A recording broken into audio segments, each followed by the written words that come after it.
Dear students, आप सबों का एक बार फिर से स्वागत है। आज की इस वीडियो में मैं आपको क्लास 10th के प्रश्नावली 1.1 का तीसरा प्रश्न हल करके समझा रहा हूँ। इससे पहले के वीडियो में मैंने दोनों प्रश्न, पहला और दूसरा प्रश्न इस चैप्टर का समझा कर अपलोड कर दिया हूँ। उस वीडियो का लिंक इस वीडियो के डिस्क्रिप्शन बॉक्स में डाल दिया गया है। आप वहाँ से भी जाकर उन दोनों वीडियो को देख सकते हैं।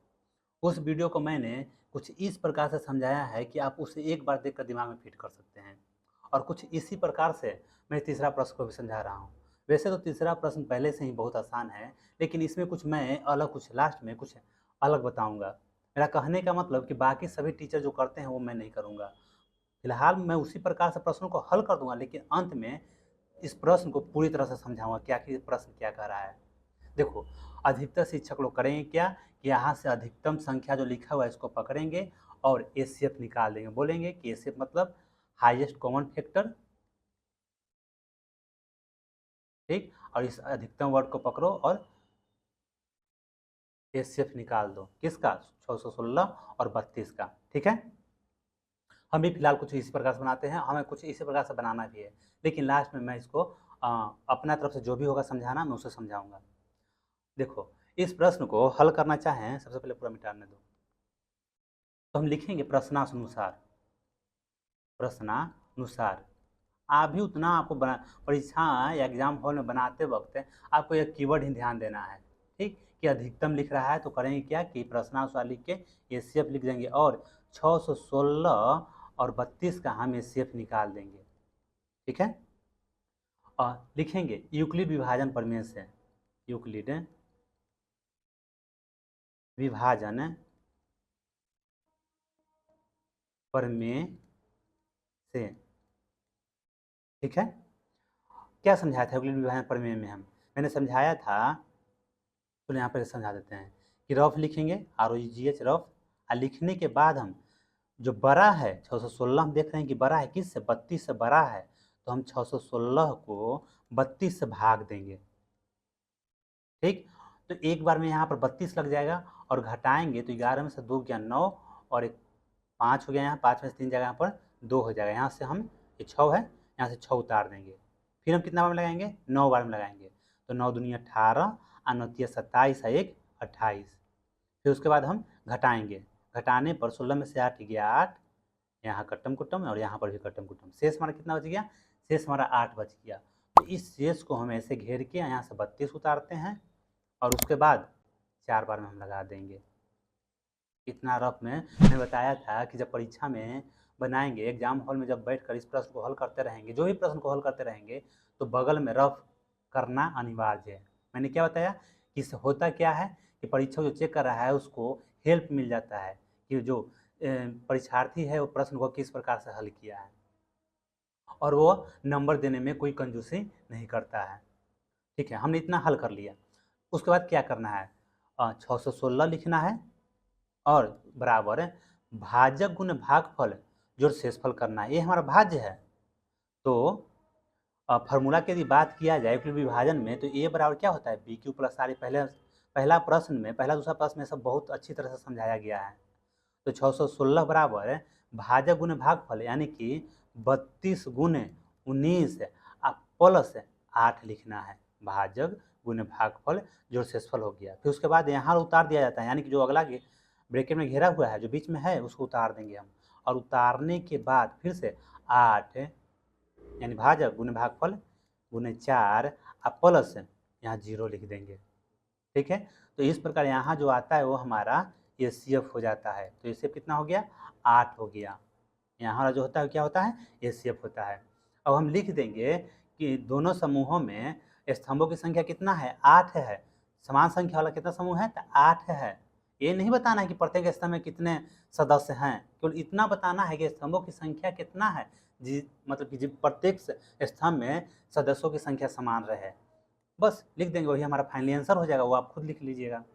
अब मैं जो समझाना चाहता हूँ, जो एडिशनल बात जो मैंने बताया एक्स्ट्रा समझाने के लिए, उस प्रश्न को कि केवल एचसीएफ निकाल देने से आप पूरी तरह से नहीं समझ पाए होंगे। भले आंसर आपका आ गया, लेकिन देखो समझाना मैं क्या चाहता हूँ।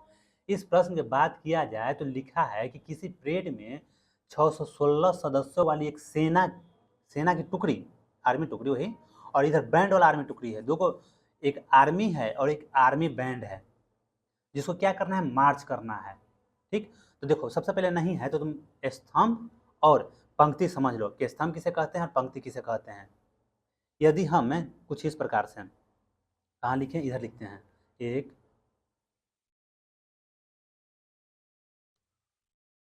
एक दो तीन चार पाँच, पहले हमको लिख लेने दो फिर समझाऊंगा क्या कि मैं क्या लिख रहा हूँ। 6 7 8 9 10 11 12 13 14 और यहाँ 15। देखो जो ऊर्ध्वाधर है यानी कि जो खड़ा खड़ा लाइन है उसको हम स्तंभ बोलते हैं। देख लो जो हम घेरा लगाते जा रहे हैं वो सब क्या कहलाएगा, स्तंभ कहलाता है। यानी कि हम मान लेते हैं कि कुछ लोगों को इस प्रकार, 15 लोगों को इस प्रकार से हम लाइन में सजाए हैं, लाइन लगाए हैं, तो ये जो खड़ा खड़ा लाइन है स्तंभ कहलाता है। और उसके बाद जो इस प्रकार का लाइन बनता है वो पंक्ति कहलाता है। यानी इसमें पंक्तियों की संख्या कितना है, तो पंक्तियों की संख्या 3 और स्तंभों की संख्या 5 है। समझ में आया, स्तंभ और पंक्ति। ठीक है, इसका उपयोग करना है। और इसका उपयोग करना है क्या, यही तो स्तंभ था, स्तंभों की संख्या बताना था। तो स्तंभ तो इसमें कितना आंसर आया, 8 आया, यानी कि 8 वो स्तंभ है जिसमें सदस्यों की संख्या बराबर होगी। ठीक, अब समझना क्या है, हम एक आसान सा प्रश्न लेते हैं जो यहाँ 616 और 32 जो बड़ा बड़ा अंक दे दिया है, हम छोटा अंक लेकर समझेंगे। हम छोटा अंक में किसको लेते हैं, 16 ले लेते हैं। ठीक है, आर्मी, आर्मी कितना है, 16 है, और आर्मी बैंड कितना है, बैंड वाला जो मार्च करते हैं वो 32 है। नहीं सॉरी 32 नहीं लेंगे, वहाँ पर छोटा संख्या लिए 16, तो यहाँ पर छोटा संख्या हम कितना लेंगे, चलो 12 ले लेते हैं, 12। ठीक, ये हमारा आर्मी सेना की टुकड़ी है और यह आर्मी बैंड है, बैंड वाले हैं। अब करना क्या है कि जो भी स्तंभ बनेगा, मान लेते हैं कि वो स्तंभ बनता है, और इस प्रश्न में तो 8 बनता है, लेकिन इस प्रश्न में हम एचसीएफ निकालेंगे। तो एचसीएफ कितना आएगा, 16 और 12 का एचसीएफ निकालेंगे तो हमारा 4 एचसीएफ आएगा, आप खुद निकाल के चेक कर लेना। ठीक, एचसीएफ हमारा 4 आएगा। तो देखो हम 4 को स्तंभ लगाएंगे, यानी कि 4 लाइन लगेगा, जिसमें आर्मी बैंड के जितना लोग हैं वो सभी लाइन में मतलब पूरे पूरे आ जाएंगे, और सेना की जो टुकड़ी है वो भी पूरे पूरे आ जाएंगे। वो अधिकतम में स्तंभों की संख्या कितना है, तो 4 होगा। देखो इसको मैं समझाता हूँ कैसे से। सबसे पहले जो आर्मी बैंड हैं उसको हम सजा लेते हैं, लिखते क्या, 12 गो है, स्तंभ की संख्या क्या रहेगा, 4 गो रहेगा। तो 1 2 3 4 5 6 7 8 9 10 11 और यहाँ 12 हो गया। ठीक है, ये सब आर्मी बैंड है। अब सेना, सेना की टुकड़ी 16 गो है। देखो यहाँ 12 लिखे हैं तो 4 गो स्तंभ में 12 लोग एडजस्ट हो गए। ठीक है ना, न कमा और नहीं अधिक बेसी हुआ। अब 16 जो सेना की टुकड़ी है उसको सजाते हैं, 1 2 3 4 5 6 7 8 9 10 11 12 13 14 15 16। ठीक है, यहाँ तक आर्मी बैंड है और उसके पीछे क्या है, सेना की टुकड़ी है। तुम गौर किए होगे कि आर्मी बैंड में स्तंभों में जितने लोग हैं वो न कमे हैं स्तंभ पूरा करने में और नहीं अधिक हुए हैं। उसी प्रकार से जो सेना की टुकड़ी है उस टुकड़ी का भी खासियत क्या है, तो न स्तंभ को पूरा करने में घटे हैं और नहीं स्तंभ से अधिक हुए हैं, यानी कि पूरे पूरे आ गए हैं। बात को समझ रहे हो, वो अधिकतम स्तंभों की संख्या कितना होगा, तो 4 होगा। अधिकतम स्तंभों की संख्या 4 है, इससे अधिक नहीं होगा। अब देखो इससे अधिक मान लेते हैं कि 5 है, स्तंभों की संख्या हम 5 मान लेते हैं, तो आर्मी बैंड को जब सरियाएंगे 1 2 3 4 5 6 7 8 9 10 11 12, तो देखो स्तंभ को पूरा नहीं कर पाए, 2 ही स्तंभ बराबर, स्तंभ सभी स्तंभ बराबर नहीं है, 2 गो में 3 लोग हैं और बाकी 3 गो में 2 लोग हैं। स्तंभों की संख्या पूरे पूरे नहीं हुआ, स्तंभों में जो लोगों की संख्या पूरे पूरे नहीं हुआ। ठीक है, तो अधिकतम 4 गो स्तंभ के अलावे नहीं हो सकता है। हाँ, इससे कम हो सकता है। देखो इससे कम कैसे हो सकता है, हम एक और स्तंभ बनाते हैं, इसको पहले मिटा लेते हैं। इससे कम है, देखो 2 हो सकता है, 2 कैसे हो सकता है बताते हैं हम। 2 देखो, 2 यदि दो लोगों का सरियाएं हम स्तंभ बनाए, 2 स्तंभ बनाए, तो आर्मी बैंड भी पूरे पूरे हो जाएंगे और सेना के टुकड़ी भी पूरे पूरे हो जाएंगे। देखो 1 2 3 4 5 6 7 8 9 10 11 12। देखो आर्मी बैंड पूरे पूरे हो गए। अब इसके पीछे सेना की टुकड़ी 1 2 3 4 5 6 7 8 9 10 11 12 13 14 15 16। तुम देख रहे हो, यहाँ से अलग कर देते हैं। बात समझ में आई? यानी कि न्यूनतम हो सकता है लेकिन अधिकतम 4 से नहीं होगा। किस प्रश्न के लिए? 16। कब? जब सेना की टुकड़ी 16 रहे और आर्मी बैंड का टुकड़ी, आर्मी सदस्यों का मतलब बैंड करने वाले सदस्यों की संख्या कितना है? 12 रहेगा, तब कुछ इस प्रकार से होगा। लेकिन प्रश्न हमारा ए वाला है, तो कुछ इसको भी इसी प्रकार से समझेंगे कि 616 सदस्यों वाली सेना की टुकड़ी और 32 सदस्यों वाली आर्मी बैंड की टुकड़ी जो है ना, उसमें अधिकतम स्तंभों की संख्या कितना हो सकता है? 8 हो सकता है। जो आर्मी बैंड के पीछे सेना के 616 टुकड़ी मार्च करेंगे, 8 वो स्तंभ रखने से होगा क्या कि आर्मी बैंड को जब सजाते रहेंगे तो आर्मी बैंड की संख्या न कमेगी न अधिक होगी स्तंभ को पूरा करने में। और उसके बाद जो 616 सदस्यों वाली सेना की जो टुकड़ी है उसके साथ भी यही होगा, स्तंभों को पूरा करने में वो न घटेंगे और न ही अधिक होंगे। इस प्रश्न से, जो छोटा सा प्रश्न मैंने उदाहरण के तौर पर लिया है, उससे आप समझ सकते हैं। ठीक है, यानी 16 और 12 का जब एसीएफ निकाले तो एसीएफ 4 आया।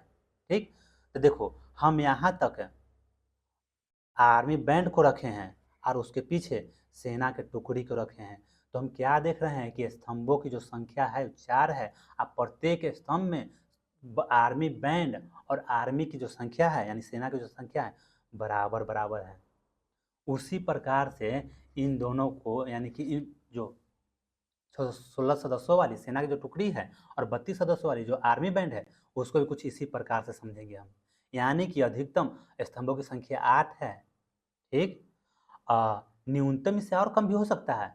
यानी कि देखेंगे कि कौन सी 8 से नीचे कौन सी संख्या है जो दोनों को काट दे, वो भी होगा। लेकिन हमको यहाँ अधिकतम संख्या बताना है जिसके कारण हम एसीएफ निकाले थे। तो दोस्तों देखो, ये वीडियो थोड़ा सा हमको समझाना कॉम्प्लेक्स लग रहा है। यदि आपको नहीं समझ में आया है तो मैं कहूँगा कि इस वीडियो को बीच से, पूरा शुरू से नहीं, बीच से एक बार और देख ले, जहाँ से मैं इस टॉपिक को समझाने का प्रयास कर रहा हूँ। और नहीं तो उतना झमेला आप नहीं करना चाहते हैं तो परीक्षा में मात्र आप इतना बना दोगे तो जितना नंबर का प्रश्न रहेगा 2 नंबर का प्रश्न रहेगा, 2 नंबर पूरा का पूरा मिल जाएगा। लास्ट में लिखना ना भूलें कि दोनों समूहों में स्तंभों की संख्या कितना है? 8 है, जिसमें वे मार्च करेंगे। ठीक है दोस्तों, मैं उम्मीद करता हूँ कि मैंने यह प्रश्न आपको समझा दिया है।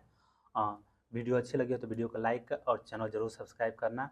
और मैं ये भी कहता हूँ कि यदि हो सके तो अपने दोस्तों में इस वीडियो को शेयर करना। यदि शेयर नहीं कर सकते हो तो वीडियो को लाइक और चैनल जरूर सब्सक्राइब करना। और मैं आपसे उम्मीद करता हूँ कि आप ऐसा जरूर करेंगे, क्योंकि अभी तक यदि आप इस वीडियो को देख रहे हैं तो आप इस वीडियो को लाइक और चैनल सब्सक्राइब जरूर करेंगे। मैं आपसे रिक्वेस्ट भी करूँगा। तो दोस्तों थैंक्स फॉर वॉचिंग। फिर मिलते हैं नेक्स्ट वीडियो में। इसका तुरंत ही मैं चौथा प्रश्न हल करके, ये चौथा प्रश्न जो है थोड़ा सा जटिल है, उसको हल करके तुरंत ही अपलोड करूँगा। Thanks for watching.